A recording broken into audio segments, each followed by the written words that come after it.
오늘은 김한진 KTB 투자증권 박사님 모시고 글로벌 경기, 주식시장에 관련된 얘기 나누겠습니다.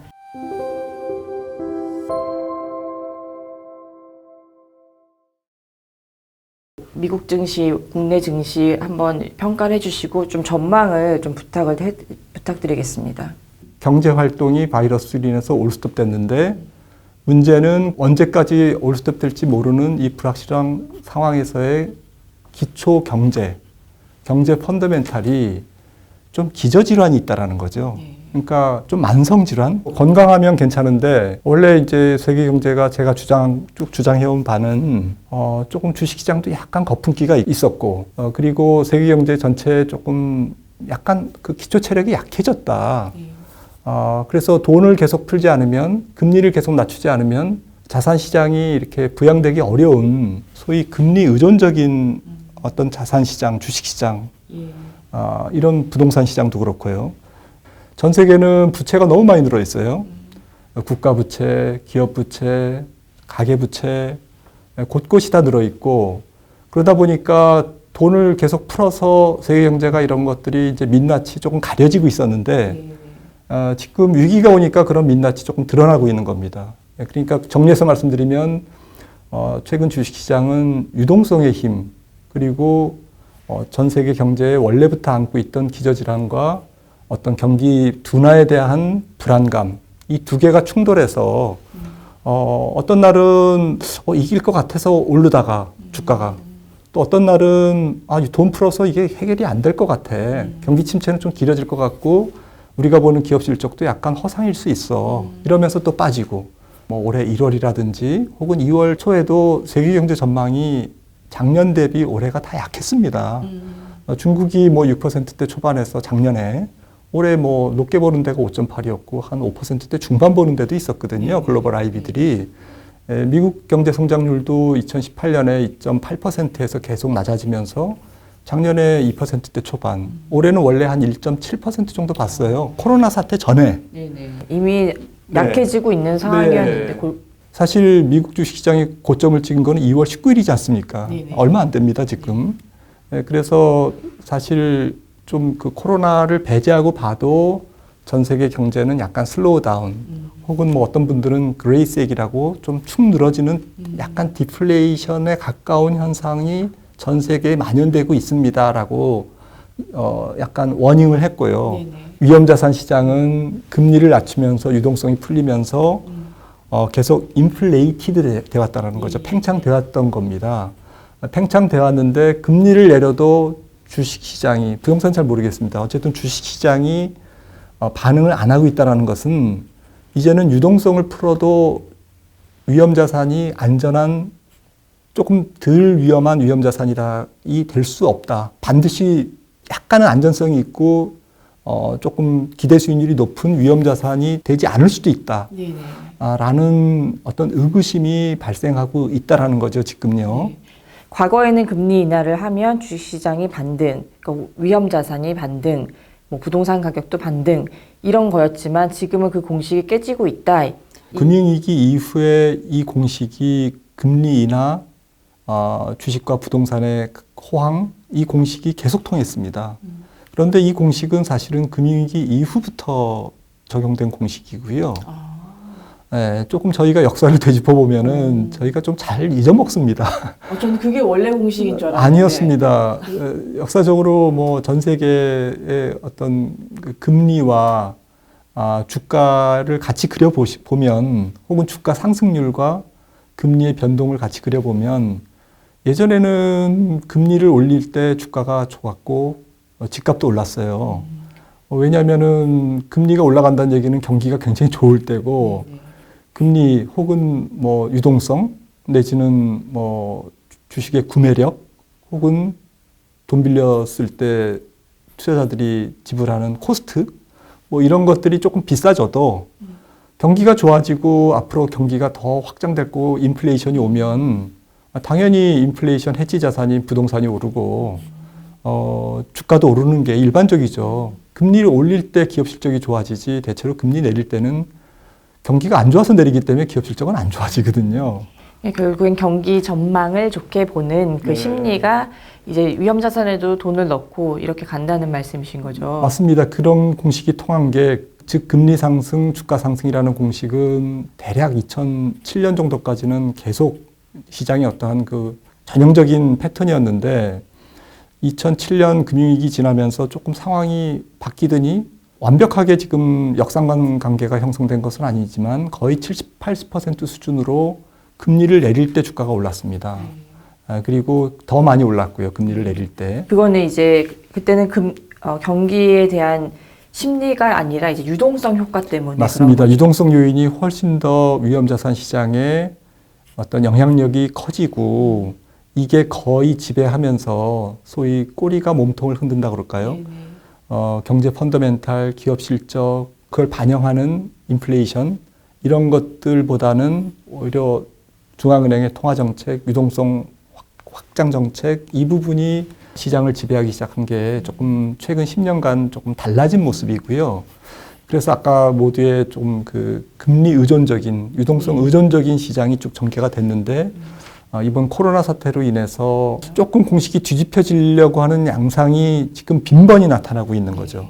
금리를 내리고 통화 정책을 좀 완화적으로 가져간 날 주가가 좀 더 부정적인 반응을 보이고 있는 것은 앞으로 이 관계가 조금 약화되거나 깨질 수 있다. 그러니까 앞으로 금리를 계속 내려도 경기가 더 큰 폭으로 떨어지거나 시장의 어떤 기저의 여러 가지 그 기업 실적이라든지 이런 펀더멘탈이 안 좋아지면 금리 내려도 시장은 뭐 반응을 안 할 수 있다. 긍정적인 반응을 안 할 수도 있다라는 것을 지금 시장은 보여주고 있습니다. 근데 이게 다만 바이러스라는 코로나19라는 일시적인 어떤 현상 때문에 생긴 패닉인지 아니면 약간의 공식의 변화인지는 조금 더 지켜봐야 되겠습니다.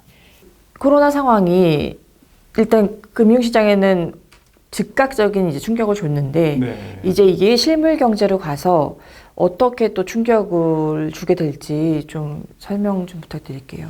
앞서 말씀드렸듯이 전 세계 경제가 이제 좀 슬로우 다운 혹은 성장률의 감속, 디셀러레이팅 이런 상황에서 코로나가 왔기 때문에 이 상황은 세계 경제에 조금 여러 가지 좀 숙제들, 약간 민낯들 이런 것들을 이제 표면 위로 끌어올리면서 이런 것들이 경제 전체적인 펀더멘탈에 영향을 주면서 조금 더 우리가 지금 생각하는 것보다는 세계 경제가 조금 장기적으로 원래는 한 1년 정도 조정 보이면 세계 경기가 다시 또 순환해서 올라갈 걸로 봤지만 제 생각에는 2021년, 22년 뭐 한 적어도 한 2, 3년 정도는 전 세계 경제가 조금 침체의 늪에서 탈피하기가 쉽지 않을 것이다라는 쪽의 의견을 좀 드리고 싶고요. 그러니까 2008년 금융위기 이후에도 이 침체의 기간이 이렇게 길었었나요? 경기 침체는 뭐 한 2, 3년 정도 갔는데 주식시장 반등은 뭐 한 1년 정도로 끝났죠. 그래서 지금 자산시장도 똑같습니다. 지금 경기 침체는 한 2, 3년 가도 주식시장의 반응은 올해 안에 다 끝납니다. 네네. 그리고 이제 바로 주식시장이 이렇게 이륙을 못하고 좀 반등하려고 했다가 또 주저앉고 이런 이제 좀 바닥 다지기 과정이 통상이 있고요. 네네. 그래서 앞으로 경기 침체 기간을 뭐 한 2, 3년 정도라고 본다면 뭐 2, 3년도 좀 긍정적인 예측인지는 모르겠습니다만은 그렇게 본다면 주식시장은 혹은 위험자산 시장은 한 6개월 정도, 올해 정도면 이제 어느 정도 다 이제 가격적인 조정은 마무리가 되고요. 특히 최근에 와서 더 가격 조정은 빠르고 강하게 이루어집니다. 압축적으로. 그리고 U자형으로 이제 바닥을 다지다가 경기가 이륙하기 한 D-6개월 전 정도, 예를 들어서 한 2022년 초 정도에 경기가 돌아선다고 한다면 이미 내년 한 중반 정도부터는 주가가 돌아서는 거죠. 네. 그 어느 정도, 그러니까 시장에서는 어느 정도 수준의 정책 패키지를 써줘야 그래도 좀 안심할 수 있다 이런 게 있는 건가요? 혹은 회복 국면으로 갈 수 있다. 최근에 연준이 어제도 지금 강력한 저는 뭐 할 수 있는 건 다 했다고 생각을 하는데요. 그래서 이 단기 금융 시장의 안정을 위해서 이렇게 하는 이유의 가장 중요한 부분이 최근에 하이힐드 금리가 이제 튀고 있습니다. 그러니까 뉴욕 시장에 상장돼 있는 우량 기업은 거의 뭐 돈만 있어요. 굉장히 뭐 우량한 기업들이고 돈만 있지만 비상장 기업 또 중소기업 유가가 폭락하면서 전체 정크펀드 투기 등급 채권의 거의 한 10%로 추정되는 이 에너지 기업들, 중소기업들, 그다음에 유통, 물류 이런 쪽에서 굉장히 작은 기업들, 재무 구조가 안 좋은 기업들이 발행한 정크펀드 이 부분들이 지금 굉장히 금리가 올라가고 있습니다. 회사채 만기가 돌아왔을 때 더 많은 금리로 비싼 금리로 자금을 조달해야 되고 또 사람들이 그런 기업들에게는 채권을 안 사주기 때문에 기업 부도율이 치솟을 가능성이 높고 적격 투자 등급의 가장 아래 등급이 트리플 B인데요. 트리플 B 등급이 전체 적격 투자 등급의 지금 50%가 유로존하고 미국이 다 50%입니다. 아, 거기도 위험하다. 네, 그러니까 물리적으로 꽉 찼습니다. 꽉 차가지고 더 이상 발행할 수가 없는데 최근에 이제 보잉 같은 경우가 이제 주가가 많이 흔들리고 또 몇몇 백화점 주식이라든지 메이시스 몇몇 미국의 그런 기업들이 트리플 B거든요. 이 투자 적격 등급의 제일 아랫단.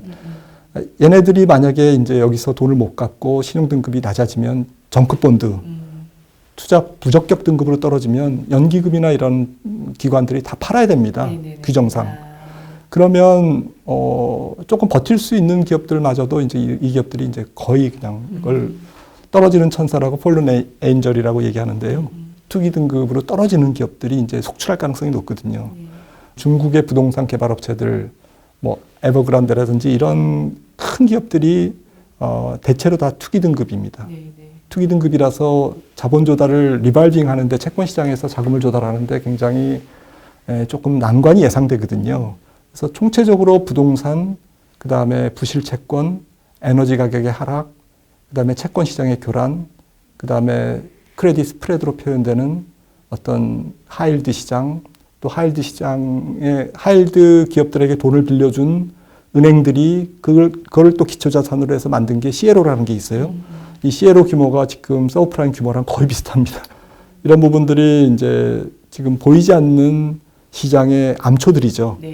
이런 것들이 이제 경기가 조금 더 얼어붙고 이러면 툭툭 튀어나오고 그것 때문에 또 경기는 또 악화되고 그걸 보고 주가는 또 반응을 하고 집값이 또 떨어지고 이러다 보면 자산시장과 실물경제가 그동안은 10년간 서로 주거니 받거니 이웃사촌 해가지고서는 상승작용을 일으키면서 올라갔는데 반대로 이제 거꾸로 너 좀 가만히 있어라고 하는데 자산시장이 요동을 치고 그것 때문에 실물경제가 악화되고 자산시장은 또 실물경제 좀 가만히 있어라고 하는데 실물경제 악화되니까 서로 너 때문이야 니 때문이야 그러면서 이제 반대 이런 언와인딩이 될 수 있는 되감기는 이런 현상이 나타난다면 시장은 조금 더 고생할 가능성이 있죠.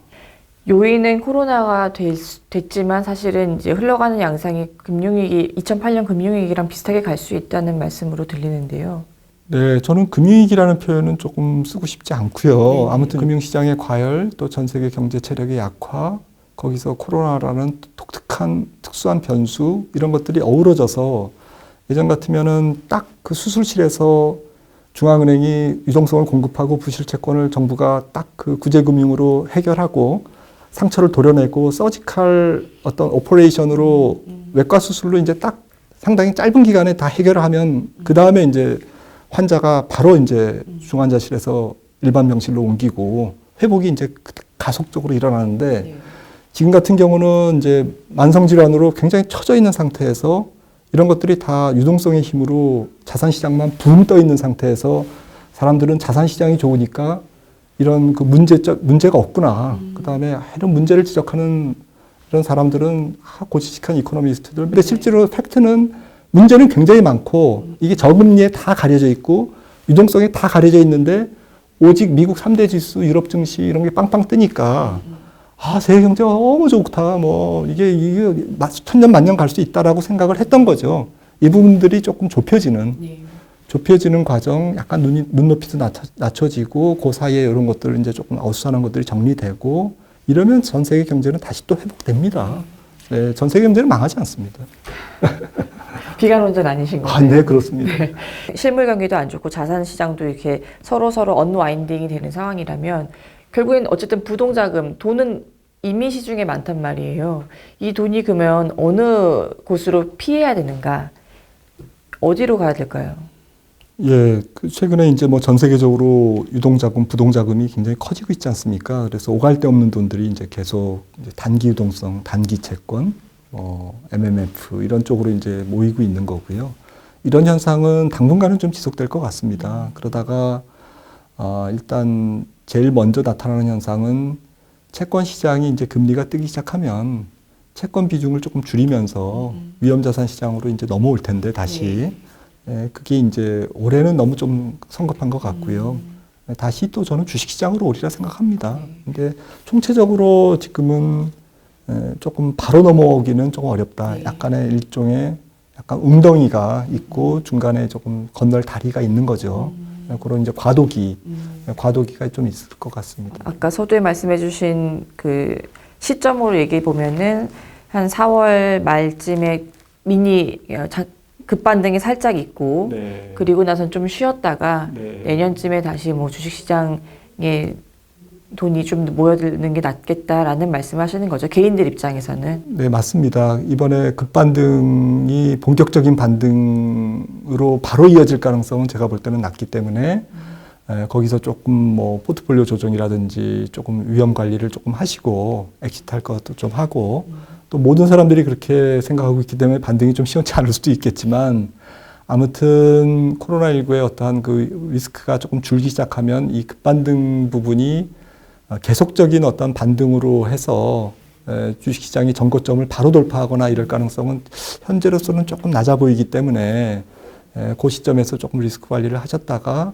하반기에서 내년을 조금 이어지면서 한 1년 정도는 전 세계 경제의 금리도 낮고 주식시장도 조금 축 처지고 그런 과도기를 거쳐서 내년도에 이제 경기가 이륙하는 한 6개월 전쯤에 주식시장이 꿈틀대고 채권시장에서 이제 다시 소위 그 위험자산 시장으로 자금이 좀 이동하는 자산 배분의 현상이 나타날 거라고 생각을 합니다. 예, 지금까지 김한진 KTB 투자증권 박사님 모시고 주식시장에 대해서 얘기 나눠봤습니다. 감사합니다.